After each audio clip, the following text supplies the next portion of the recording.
Okay, so what I'm going to be doing today is finishing off the fins with epoxy sculpt. This is a two-part putty that I use to blend in the fins to the body. I've got a couple tools that I'll use to help me blend it and get it into the little cracks and crevices. And then I'll use a wet paintbrush to smooth it down, and I'll show you all that in a minute. Also use a one of my wood burning tips, scale tips, once I get the putty on, to add scale texture into the putty so that it blends, looks natural, blends seamlessly into the fins. I got ahead of myself and was starting to put a gesso on here, and I forgot that I need to do the putty first. So this is, pay no attention to this. That'll be the next step after the putty has set up. So let me get started on that.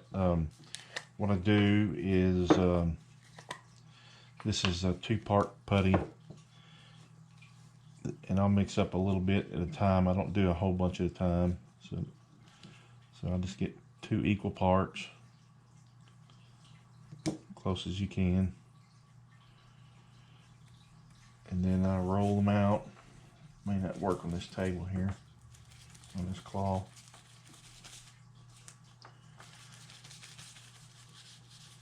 So I'll roll out 2 little strings of it.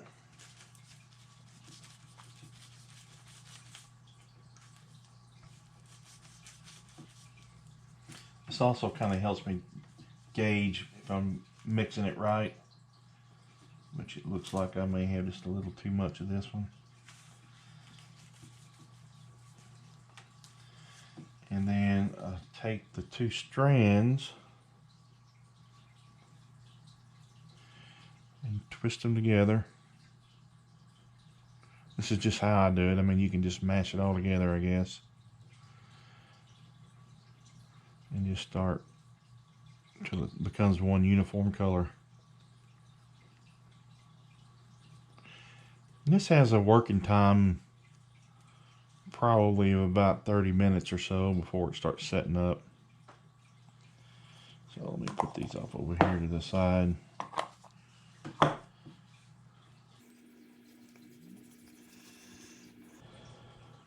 And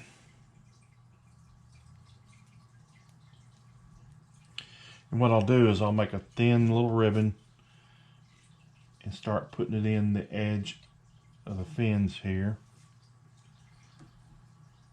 and then smoothing it down.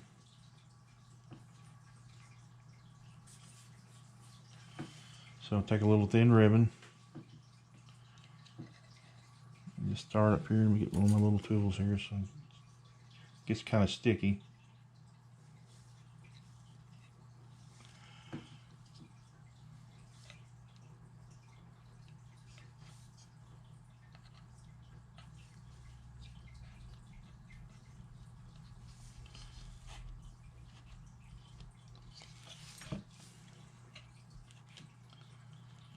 And what I do, I just press that down into the fin and the body. Make sure that it's making good contact, getting it down in the little cracks and crevices.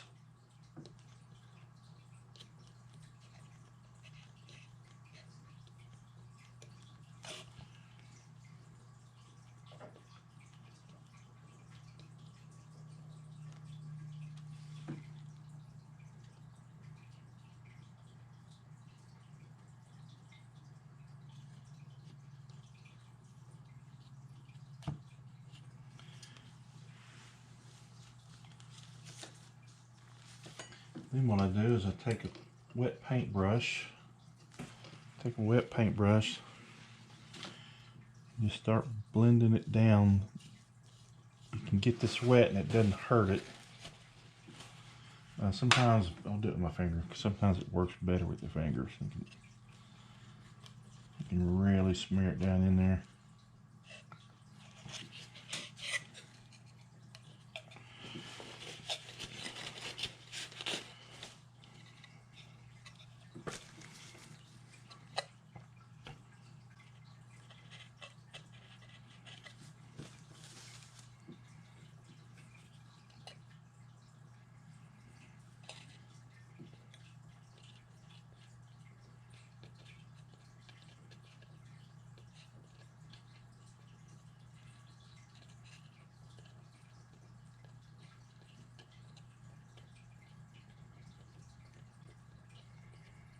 And I won't bore you with all the details on this. Just what I'm doing is I'm just taking this little tool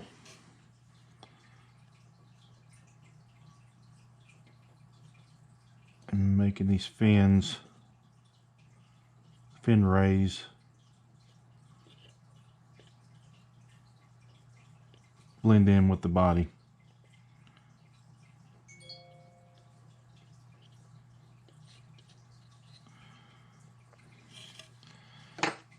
See that?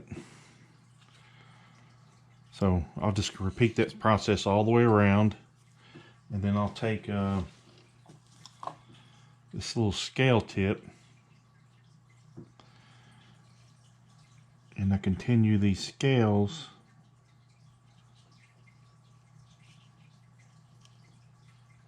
up into the fin itself.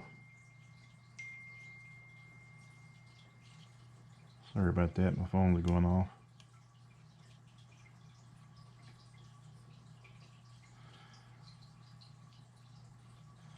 And I see, I've looked at other people's work and I study it, and then, but I notice sometimes people will put this on and just leave it smooth, and when you paint it, to me it stands out like a sore thumb. So I put this texture of the scales in it while the putty's still wet, and it blends in a little better. Doesn't look like putty smeared around on it.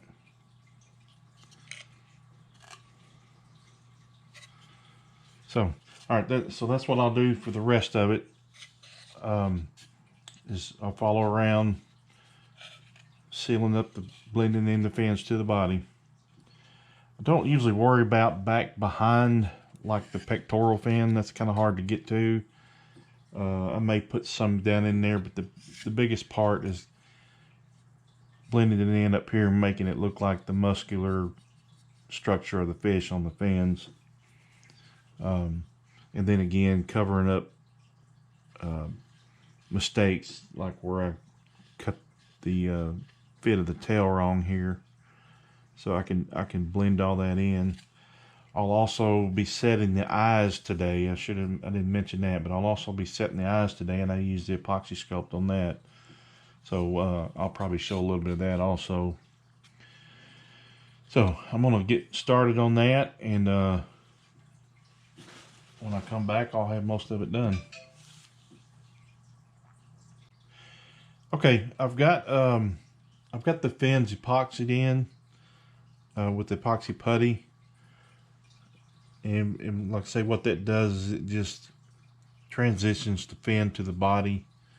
It also adds a little bit more permanence, if you will, to the fins. When I got done, I took my scale burning tip, my 2mm scale burning tip, and I made scale impressions into the putty. If you can see that on the tail, I don't know if that shows up good enough, but the scale impressions are in the putty. So now what I'm about to do is mount the eyes, and I'm sure most of you know most fish eyes have a teardrop shaped pupil, and it's important that that pupil is horizontal with the fish and not tilted up or down. So what I'll mount these in using the epoxy putty, and then position them to the orientation I want them to be looking. And in this particular case, I'm going to mount him head down, and so I want him kind of looking down at something that's going to be in front of him. So I'll have the eyes oriented like they're looking towards it. So I'll see if I can get that in there on camera. What I do is I take a piece around and just put it into the back of the eye there.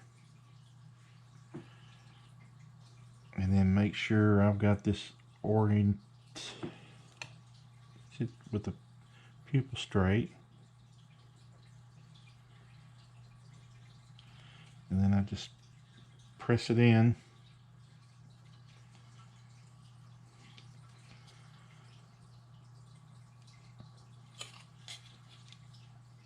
Alright, I like that one. Let's get this other one in here. Just put the little ball of putty behind it.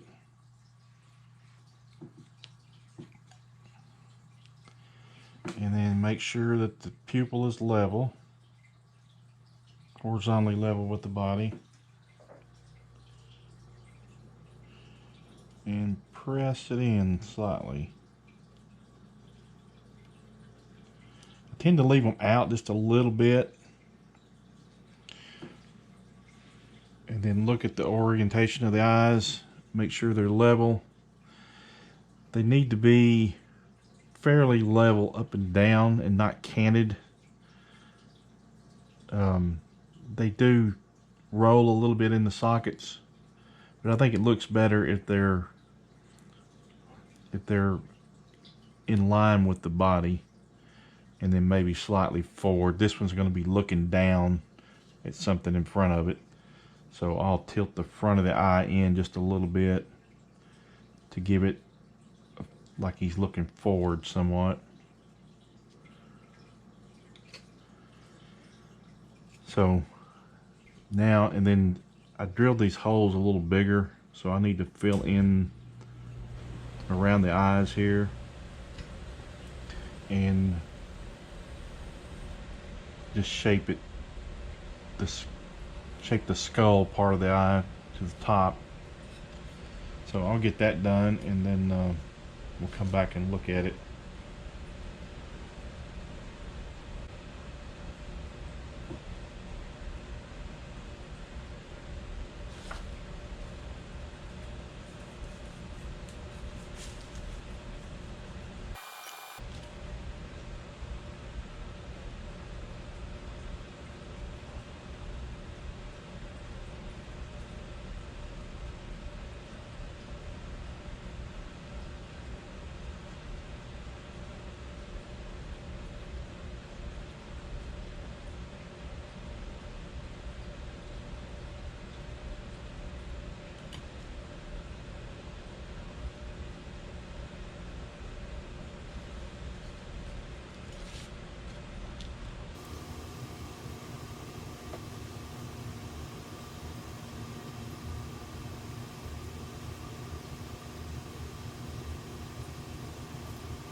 Alright, I got that blended in,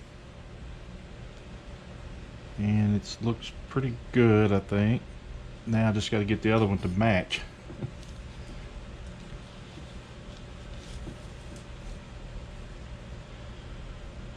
And I'm dipping my finger in water to smooth these out. The water does not hurt this putty. It helps it smooth. It helps it keep from sticking your fingers. But it does not hurt the putty, so it doesn't. You can use it to smooth it. And on this eye, I drilled the eye socket just a little too big, so I'm filling it with the putty first, with a little thin strip around. And then I'm going to go back with another piece to fill it in.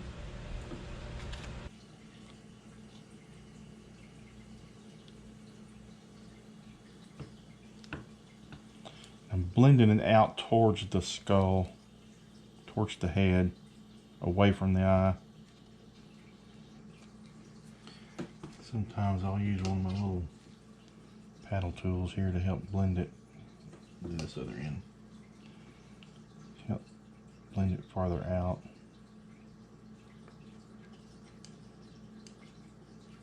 You want it to be as flush as possible. Otherwise it'll show up in the paint, the final paint.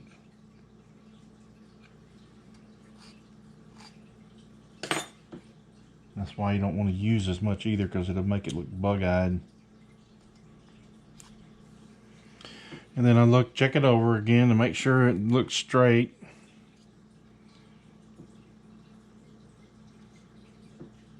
This one might need a little bit of downward pressure here.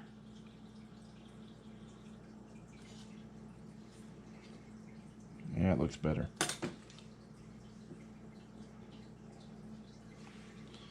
So when I get ready to paint this, and then the next step is to go ahead and finish the gesso job that I started, that I got ahead of myself on. And then I'll, after the gesso's had time to set, then I'll start the painting. That'll be the final series in the video, is the actual painting. So, but this is going to need to set for 8 hours or so, and then I'll gesso, finish the gesso on the body, and then the final paint. So, all right, well, thanks for watching, and next time around will be I think this will be part 9, which should be the final part of the video. I may add one more part, doing the habitat base for it. So, and it'll be similar to the largemouth rocks and gravel. But anyway, thanks for watching, and be back on the next one.